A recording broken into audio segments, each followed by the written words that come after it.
박근혜 전 대통령 측이 지난주 금요일이었죠. 6일 날 1심 선고가 난 이후에 항소를 언제 할까 기다리고 있는 순간에 검찰이 어제 항소를 제기했습니다. 홍수민 아나운서. 네, 그렇습니다. 지난 4월 6일에 서울중앙지법은 박 전 대통령에게 징역 24년에 벌금 180억 원을 선고했습니다. 그런데 검찰이 이 판결 결과에 불복해서 항소장을 제출했는데 서울중앙지검은 박근혜 전 대통령의 1심 판결과 관련해서 무죄 선고된 부분과 그에 따른 양형이 부당하다고 이 항소 이유를 설명을 했습니다. 백 변호사님, 언뜻 보면은 박근혜 전 대통령 측 지지자들은 물론 더 그러시겠지만 박근혜 전 대통령에게 1심 재판부가 징역 24년에 180억의 벌금을 선고했다. 이것만으로도 상당히 중하다는 생각을 많은 분들이 하실 것 같은데 검찰이 여기에 항소를 했습니다. 이유가 뭘까요? 검찰이 통상적으로 기소한 범죄 사실 중에 무죄가 나온 부분이 좀 클 경우에는 거의 자동적으로 항소를 합니다. 근데 이번 사안 같은 경우에 징역 30년에 벌금 1,185억 원을 구형을 했었는데 징역 24년에 벌금 180억이 나왔죠. 네. 벌금 액수가 굉장히 떨어졌잖아요. 그 벌금 액수가 떨어진 이유는 뇌물죄 기소한 것보다 굉장히 많은 부분이 무죄가 나왔기 때문이에요.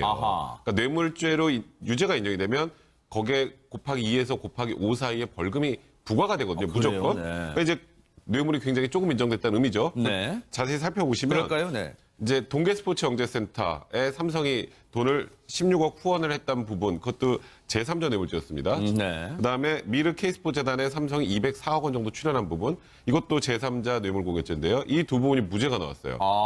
그러니까 이게 재판부에서 굉장히 이 부분을 선고할 때 조심하는 게 저도 보였거든요. 저도 이제 그걸 직접 봤는데 저도 언론을 통해서 다 봅니다만 국민들은 삼성의 경영권 승계나 현안이 있었던 걸로 믿을지 모르겠으나 법률적으로 판단할 때는 그 부분이 명확하게 입증이 되지 않았다. 이런 취지로 재판부가 상세하게 이 부분을 일부러 한번 더 얘기하더라고요. 요즘에 그 당시에 이 부분이 비판이 있으니까. 근데 이제 검찰 입장에서는 못 받아들이겠다는 거죠. 이 부분을. 그래서 검찰이 항소를 한 겁니다. 일단. 당시 그 영상 아마 많은 분들이 보셨을 거예요. 저도 기억납니다만 김세윤 부장판사가 그 부분을 특히 강조하면서 읽은 기억이 납니다. 숨가쁘게 한 100분간 쉬지도 않고 선고 이 판결문 읽어 내려가면서 그 부분만 유독 강조했던 모습이 또 또렷이 기억이 나는데 김복준 형이 그렇다면 항소에 가서 분명히 쟁점으로 다룰 게 있기 때문에 간 거 아닙니까? 항소심에서 지금 검찰이 항소한 이유 중에 하나가 조금 전에 백 변호사님이 설명한 것처럼 제3자 뇌물죄예요. 제3자 뇌물죄는 이제 부정한 청탁이라는 게 있어야지 반드시 성립되는 거거든요. 그러니까 이제 아까도 말씀하셨지만 말 구입비 관련된 것만 인정을 하고 그다음에 이제 영재센터라든지 그다음에 이제 재단에다가 출연한 돈, 이 부분은 두 개는 이제 제3자 뇌물죄를 인정하지 않았거든요. 그때 이제 1심 재판부에서 김세윤 부장판사가 얘기한 내용을 들어보면, 그 시기에, 그러니까 대통령이 이제 단독 이 면담한 그 시기에 이미 삼성의 어떤 현안이 해결이 된 것도 있더라. 해결이 됐다면 그 시기에 만나갖고 특별히 부탁할 것도 없더라는 거죠.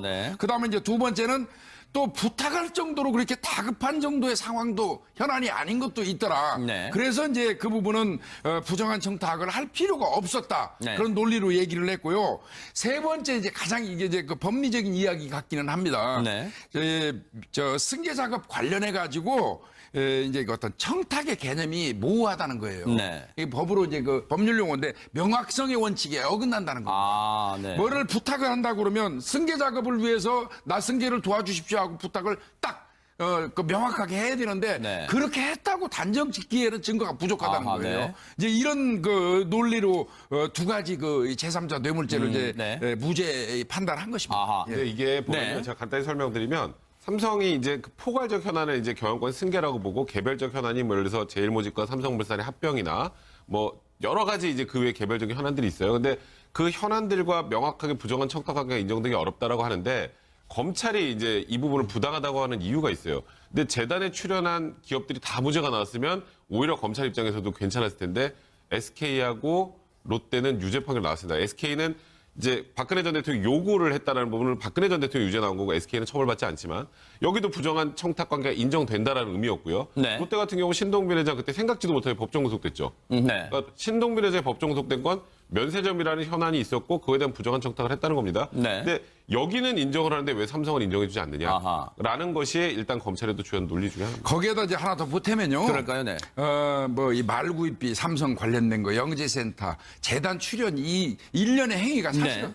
쭉 이어져 와요. 네. 예, 이게 일정한 패턴을 거치면서 쭉 이어져 온다면 말 관련된 게 인정이 된다면 나머지 두 개도 사실은 인정되는 게 맞거든요, 법리로는. 네, 네. 근데 그 부분이 어떤 거는 인정하고 어떤 거는 딱 끊어버리고 그러는 거는 조금 애매해요. 왜 그러냐면 네. 세 가지가 다 무죄가 되든지 아니면 세 가지가 다 유죄가 되는 게 맞아요. 네. 이 면담을 통해서 이루어진 일련의 행위가. 근데 그게 이제 저도 그 부분이 조금 애매하다고 생각은 했어요. 아. 예.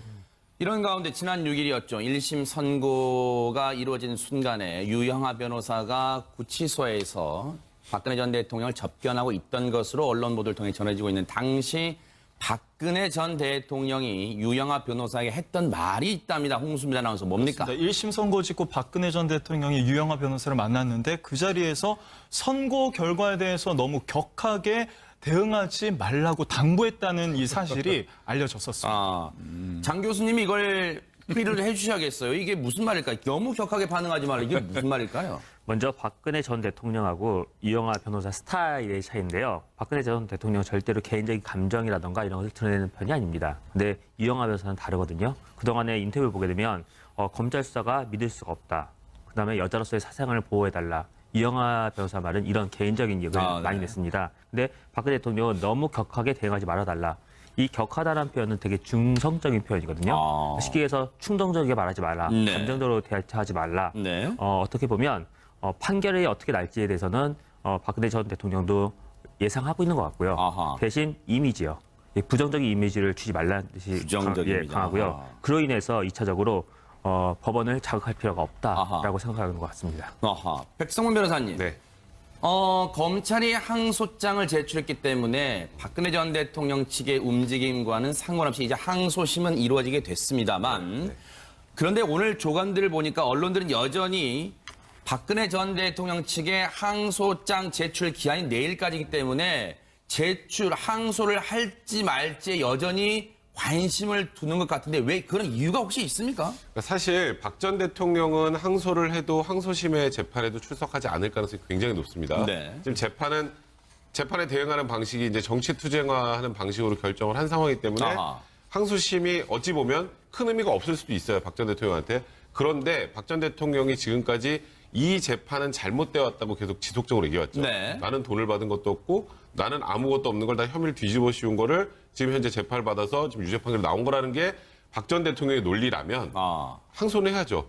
아하. 이 재판이 잘못된 거니까. 네네. 실제 항소심 가서 대응하는 건 별개 문제로 아하. 이 재판이 잘못됐다는 것을 항의한 의미로라도 항소는 할 것 같고요. 네. 지금 말씀하셨던 것처럼 이제 판결이 선고되고 7일이거든요. 항소 않을까. 물론 박 전 대통령 항소장을 넣나 안 넣나 항소심은 열립니다. 검찰이 네. 항소를 했기 때문에. 네. 근데 그럼에도 불구하고 제가 말씀드렸던 이 1심 재판에 대한 항의의 의미로라도 뭔가 그런 의사 표시로 할 네. 것 같다. 네네. 거기다가 지금 박 전 대통령의 국선 변호인들이 네네. 이런 어떤 입장을 밝히고 있냐면 양형이라든지 유무죄를 다툴 게 있다는 거예요. 양형은 좀 지극히 부당하다고 보는 것 같습니다. 이제 국선 변호인이야 당연히 그러겠죠.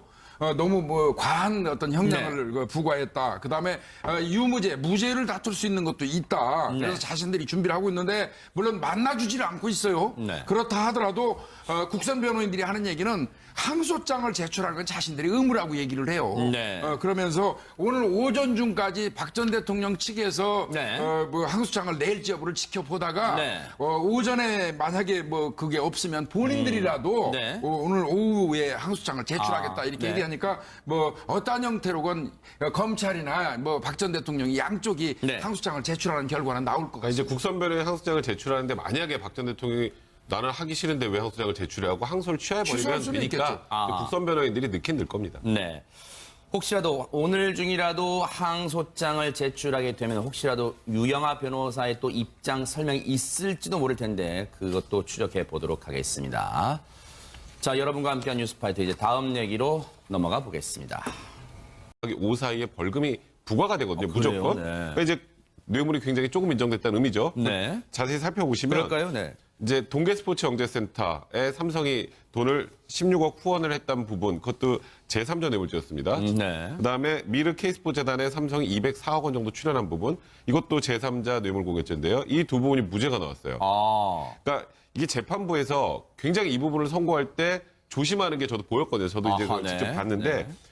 저도 언론을 통해서 다 봅니다만 국민들은 삼성의 경영권 승계나 현안이 있었던 걸로 믿을지 모르겠으나 법률적으로 판단할 때는 그 부분이 명확하게 입증이 되지 않았다. 이런 취지로 재판부가 상세하게 이 부분을 일부러 한번 더 얘기하더라고요. 요즘에 아하, 그 당시에 이 부분이 비판이 있으니까. 네. 근데 이제 검찰 입장에서는 못 받아들이겠다는 거죠. 이 부분을. 네. 그래서 검찰이 항소를 한 겁니다. 일단.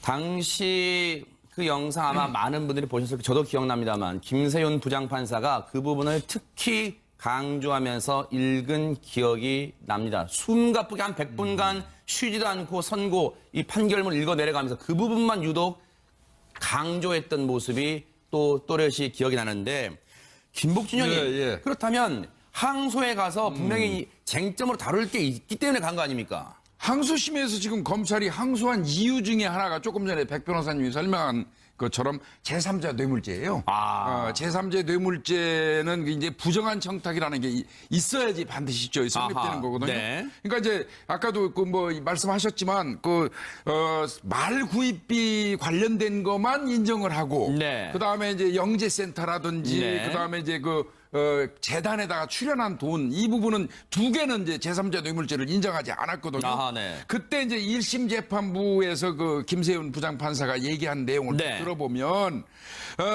그 시기에 그러니까 대통령이 이제 단독 이 면담한 그 네. 시기에 이미 이 삼성의 어떤 현안이 해결이 된 것도 있더라. 해결이 됐다면 그 시기에 만나갖고 특별히 부탁할 것도 없더라는 거죠. 네. 그다음에 이제 두 번째는 또 부탁할 정도로 그렇게 다급한 정도의 상황도 현안이 아닌 것도 있더라. 네. 그래서 이제 그 부분은 부정한 청탁을 할 필요가 없었다. 네. 그런 논리로 얘기를 했고요. 세 번째 이제 가장 이게 이제 그 법리적인 이야기 같기는 합니다. 네.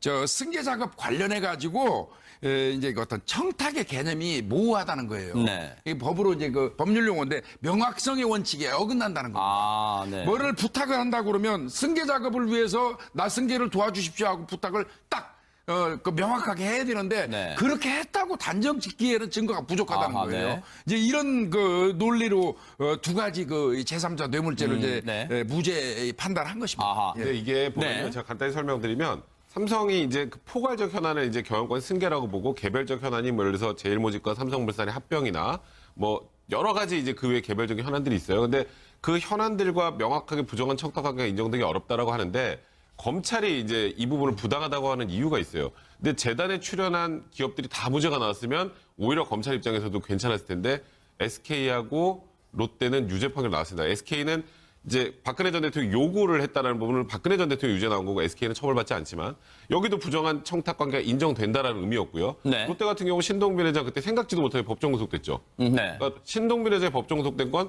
면세점이라는 현안이 있었고 그거에 대한 부정한 청탁을 했다는 겁니다. 네. 근데 여기는 인정을 하는데 왜 삼성은 인정해주지 아하. 않느냐라는 것이 일단 검찰에도 주연 논리 중에 하나입니다. 거기에다 이제 하나 더 보태면요. 그럴까요? 네. 뭐 이 말구입비 삼성 관련된 거 영재센터 재단 출연 이 일련의 행위가 사실은 네. 쭉 이어져 와요. 네. 이게 일정한 패턴을 거치면서 쭉 이어져 온다면 말 관련된 게 인정이 된다면 나머지 두 개도 사실은 인정되는 게 맞거든요, 법리로만. 네, 네. 근데 그 부분이 어떤 거는 인정하고 어떤 거는 딱 끊어버리고 그러는 거는 조금 애매해요. 왜 그러냐면 네. 세 가지가 다 무죄가 되든지 아니면 세 가지가 다 유죄가 되는 게 맞아요. 네. 이 면담을 통해서 이루어진 일련의 행위가. 근데 그게 이제 저도 그 부분이 조금 애매하다고 생각은 했어요. 아. 예. 이런 가운데 지난 6일이었죠. 1심 선고가 이루어진 순간에 유영하 변호사가 구치소에서 박근혜 전 대통령을 접견하고 있던 것으로 언론 보도를 통해 전해지고 있는 당시 박근혜 전 대통령이 유영하 변호사에게 했던 말이 있답니다. 홍수민 아나운서 뭡니까? 1심 선고 짓고 박근혜 전 대통령이 유영하 변호사를 만났는데 그 자리에서 선고 결과에 대해서 너무 격하게 대응하지 말라고 당부했다는 이 사실이 알려졌었습니다. 아, 장 교수님이 이걸 풀이를 해주셔야겠어요. 이게 무슨 말일까요? 너무 격하게 반응하지 말라. 이게 무슨 말일까요? 먼저 박근혜 전 대통령하고 이영하 변호사 스타일의 차이인데요. 박근혜 전 대통령은 절대로 개인적인 감정이라던가 이런 것을 드러내는 편이 아닙니다. 근데 이영하 변호사는 다르거든요. 그동안에 인터뷰를 보게 되면 검찰 수사가 믿을 수가 없다. 그다음에 여자로서의 사생활을 보호해달라. 이영하 변호사 말은 이런 개인적인 얘기를 많이 냈습니다. 근데 박근혜 대통령은 너무 격하게 대응하지 말아달라. 이 격하다라는 표현은 되게 중성적인 표현이거든요. 쉽게 해서 충동적이게 말하지 말라. 네. 감정적으로 대처하지 말라. 네. 어떻게 보면 판결이 어떻게 날지에 대해서는 박근혜 전 대통령도 예상하고 있는 것 같고요. 아하. 대신 이미지요. 부정적인 이미지를 주지 말라는 뜻이 부정적인 이미지. 강하고요. 아하. 그로 인해서 2차적으로 법원을 자극할 필요가 없다라고 아하. 생각하는 것 같습니다. 아하. 백성문 변호사님. 네. 검찰이 항소장을 제출했기 때문에 박근혜 전 대통령 측의 움직임과는 상관없이 이제 항소심은 이루어지게 됐습니다만 그런데 오늘 조간들을 보니까 언론들은 여전히 박근혜 전 대통령 측의 항소장 제출 기한이 내일까지이기 때문에 항소를 할지 말지에 여전히 관심을 두는 것 같은데 왜 그런 이유가 혹시 있습니까? 그러니까 사실 박 전 대통령은 항소를 해도 항소심의 재판에도 출석하지 않을 가능성이 굉장히 높습니다. 네. 지금 재판에 대응하는 방식이 이제 정치 투쟁화하는 방식으로 결정을 한 상황이기 때문에 아하. 항소심이 어찌 보면 큰 의미가 없을 수도 있어요. 박 전 대통령한테. 그런데 박 전 대통령이 지금 박근혜 전 대통령 측이 지난주 금요일이었죠. 6일 날 1심 선고가 난 이후에 항소를 언제 할까 기다리고 있는 순간에 검찰이 어제 항소를 제기했습니다. 홍수민 아나운서. 네, 그렇습니다. 지난 4월 6일에 서울중앙지법은 박 전 대통령에게 징역 24년에 벌금 180억 원을 선고했습니다. 그런데 검찰이 이 판결 결과에 불복해서 항소장을 제출했는데 서울중앙지검은 박근혜 전 대통령의 1심 판결과 관련해서 무죄 선고된 부분과 그에 따른 양형이 부당하다고 이 항소 이유를 설명을 했습니다. 백 변호사님 언뜻 보면은 박근혜 전 대통령 측 지지자들은 물론 더 그러시겠지만 박근혜 전 대통령에게 1심 재판부가 징역 24년에 180억의 벌금을 선고했다. 이것만으로도 상당히 중하다는 생각을 많은 분들이 하실 것 같은데 검찰이 여기에 항소를 했습니다. 이유가 뭘까요? 검찰이 통상적으로 그 기소한 범죄 사실 중에 무죄가 나온 부분이 좀 클 경우에는 거의 자동적으로 항소를 합니다. 근데 이번 사안 같은 경우에 징역 30년에 벌금 1,185억 원을 구형을 했었는데 징역 24년에 벌금 180억이 나왔죠. 네. 벌금 액수가 굉장히 떨어졌잖아요. 그 벌금 액수가 떨어진 이유는 뇌물죄 기소한 것보다 굉장히 많은 부분이 무죄가 나왔기 때문이에요. 아하. 그러니까 뇌물죄로 유죄가 인정이 되면 거기에 곱하기 2에서 곱하기